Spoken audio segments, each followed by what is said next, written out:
strictest measures were taken that the Uskov's family secret might not leak out and become generally known. Half of the servants were sent off to the theater or the circus. The other half were sitting in the kitchen and not allowed to leave it. Orders were given that no one was to be admitted. Sasha Uskov, the young man of 25 who was the cause of all the commotion, had arrived some time before, and by the advice of kind-hearted Ivan Markovich, his uncle, who was taking part, sat meekly in the hall by the door leading to the study, and prepared himself to make an open, candid explanation. The other side of the door, in the study, a family council was being held. The subject under discussion was an exceedingly disagreeable and delicate one. Sasha Uskov had cashed at one of the banks a false promissory note, and it had become due for payment 3 days before, and now his two paternal uncles and Ivan Markovich, brother of his dead mother, were deciding the question whether they should pay the money and save the family honor, or wash their hands of it and leave the case to go for trial. My friends, who says that family honor is a mere convention? I don't say that at all. I am only warning you against a false view. I am pointing out the possibility of an unpardonable mistake. How can you fail to see it? I am not speaking Chinese. I am speaking Russian. My dear friend, we do understand. How can you understand if you say that I don't believe in family honor? I repeat once more. Family honor, falsely understood, is a prejudice. Falsely understood. That's what I say. Whatever may be the motives for screening a scoundrel, whoever he may be, and helping him to escape punishment, it is contrary to law and unworthy of a gentleman. For instance, take the army. The honor of the army is more precious to us than any other honor. Yet we don't screen our guilty members, but condemn them. And does the honor of the army suffer in consequence? On quite the contrary. If we leave it to trial, the Uskov's name will litter the pages of the papers. This ought to be not public property. Youth has its rights as well as its temptations. Which of us has not been young? Which of us not been led astray? Take, for instance, the biographies of great writers, an example of us mortals. Has not every story explored their adventures of gambling and drinking?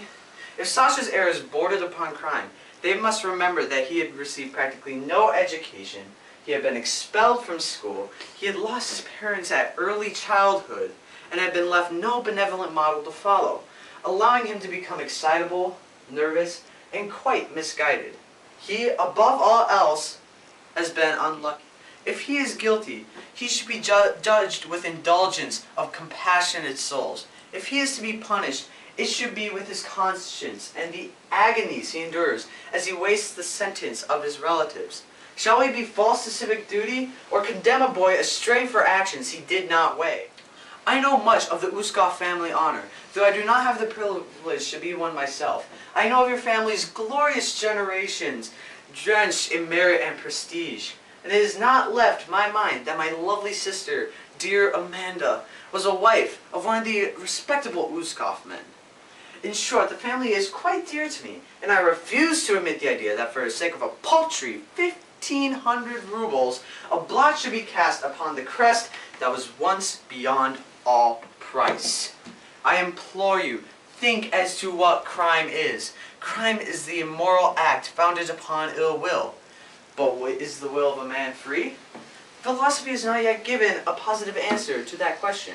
Different views are held by the learned. The school of Lombroso, for instance, denies the freedom of the will and considers every crime as the product of the purely anatomical peculiarities of the individual. Ivan Markovich, we are talking about a serious matter. And you bring in Lombroso, you clever fellow. Can you think that all of your thundering and rhetoric will furnish an answer to this question? Sasha Uskov sat at the door and listened.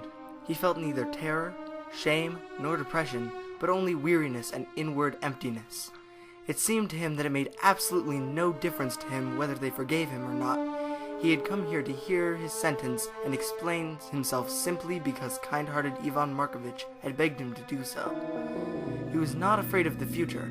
It made no difference to him where he was, here in the hall, in prison, or in Siberia.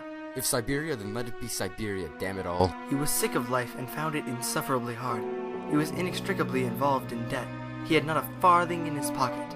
His family had become so distasteful to him. He would have to part from his friends and his women sooner or later, as they begun to become become too contemptuous of his sponging on them. The future looked black. Sasha was indifferent, and was only disturbed by one circumstance. The other side of the door, they were calling him a scoundrel and a criminal. Every minute he was on the point of jumping up, bursting into the study, and shouting in answer to the destable metallic voice of the colonel. You're lying! Criminal is a dreadful word. That is what murderers, thieves, robbers are. In fact, wicked and morally hopeless people. And Sasha was very far from being all that. It was true he owed a great debt and did not pay his debts. But debt is not a crime, and it is unusual for a man not to be in debt.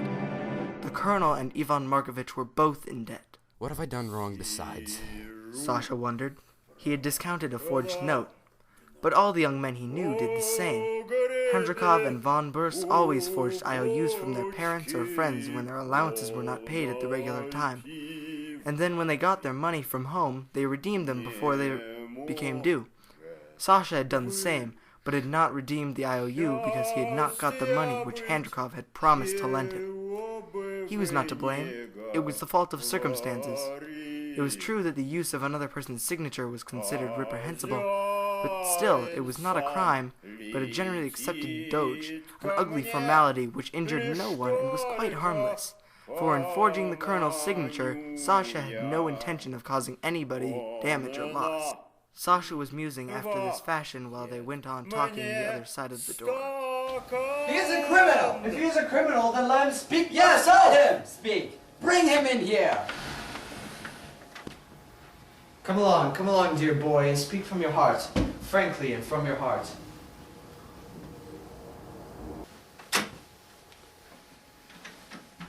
I'll pay it. I'll give it back.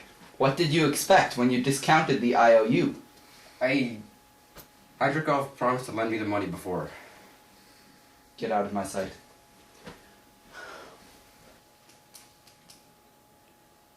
Alexander, I know you don't like me, but listen to me. Listen. I beg of you. But how could this have happened? Why, it's awful. Awful. For goodness sake, beg them, defend yourself, entreat them. The matter's settled. Enough. Merciful heavens, my poor sister. I can feel her presence in the room right now. She'd be so upset. We must spare Sasha. We have to, for my sister. It is a horrible thing. But it is a necessary thing. It is a necessary thing to see criminals punished. He made a mistake. He will repent. Will he? He will. Can Trust you me. guarantee? I know him, yes, I can. I will bring him out to the country today. He will work for me. Capital. Thank God, my dear. You can go home and sleep tranquilly. We've decided to pay the sum, but on condition that you repent and come with me into the country and set to work.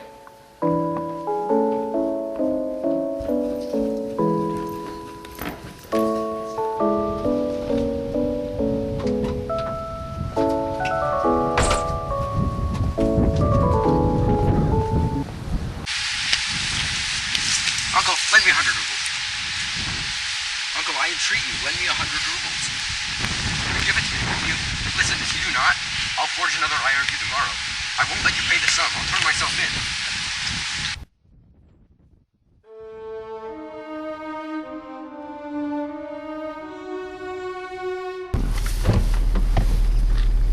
To the bear. To the bear? All right. Now I see that I am a criminal. Yes, I am a criminal.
entering the study scene now. And action.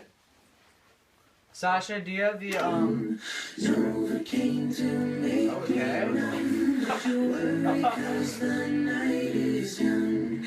of the purely anatomical peculiarities of the individual. Ivan Markovich, we are talking about an important matter, and you bring in Lombroso, you clever fellow. What? What are you gonna say? You were about to make a comment. You were supposed to finish your line! Can you think? Meh. Right above your head. Several inches above your head.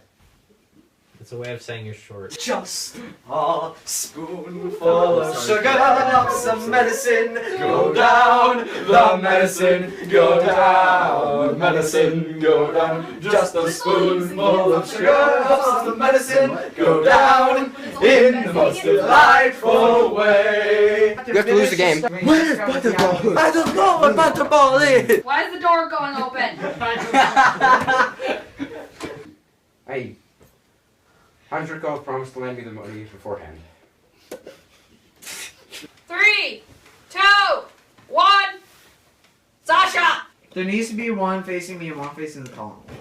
So, you Colonel? should probably bring the tripod back. Really? Colonel, Okay. not I'm Colonel. sorry. Too Colonel? bad. Colonel Bologna. I know, Sasha, he will repent. Can you promise that? I can promise that. Nah. I will bring him to the countryside. Make him repent. He can work for me. All right. All right. Wow, you're being very friendly. Thank you. Thank you.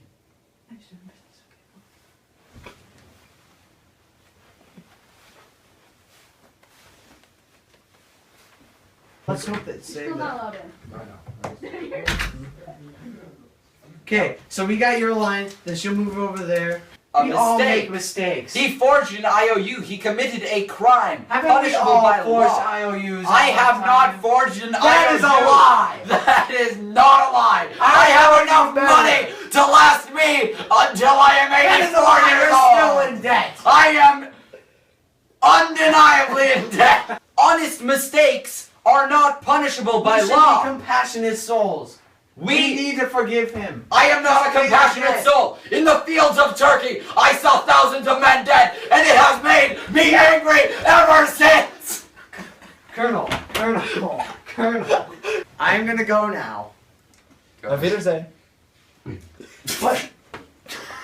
Honest mistakes are committed by everyone, but they are not punishable by law.